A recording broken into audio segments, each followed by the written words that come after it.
Real quick video about my Harbor Freight Central Forge, focus, 4-inch vise. I've had this thing for years. If you can read it there, 38388. Not sure if they still have this model or if they've gone on to new model numbers or not, but I've had this a long time. It's actually been a great vise. I think I got it for under $20, and you know, I've hit lots of stuff on the anvil here. You can see it's soft. When I get really abusive, it dents in, but you know, made in India. Anyway, I've been using it for years. Used to be on my workbench over there. Moved it to this workbench a few years back when I made this bench. Bolted it down. Used the snot out of it. It's been fine. I was clamping something that I needed to hold very tight. I can't even remember what it was. This has been a month or two ago. And I cranked down. I was reefing. I was bending. Actually, I was bending stuff for that. Anyway, stuck something in here and was bending. And the vise kept swiveling. And it's a swivel vise. You loosen these clamps here, and there's one over here. And you swivel it to an angle, and then you tighten these down. And it keeps it from swiveling, and now you can do something. Well, I was overcoming that. And so I kept tightening these tighter and tighter, and I'd just reef on them. I think I stuck a box end wrench on them. Don't have one handy. Got some, you know, something with some leverage, and really reefed on it, and something let go.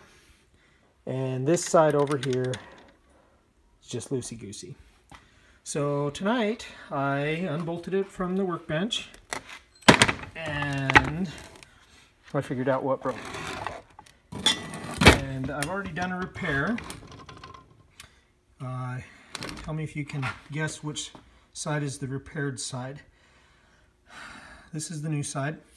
Cut a piece of metal to fit. It's much thicker than the original metal. It's also bigger. Use the grinder to massage this.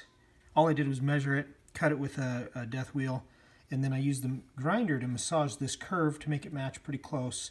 Greased everything up.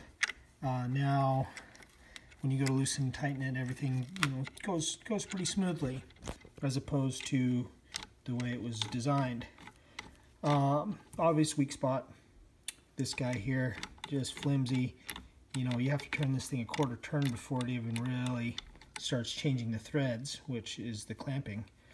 So, cheesy amongst cheese. I mean, less than $20 vise, you can expect cheap hardware.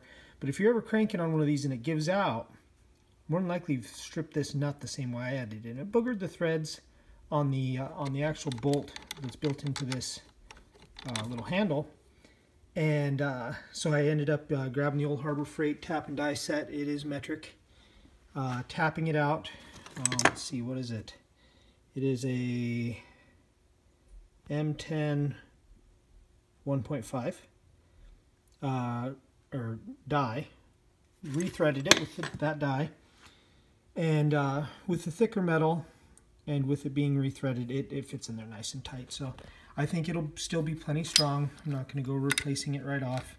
It definitely feels like it engages the threads way better than it ever did with this cheap stuff. So if you ever have one of these vices and your little lockers give out, that's where your problem is.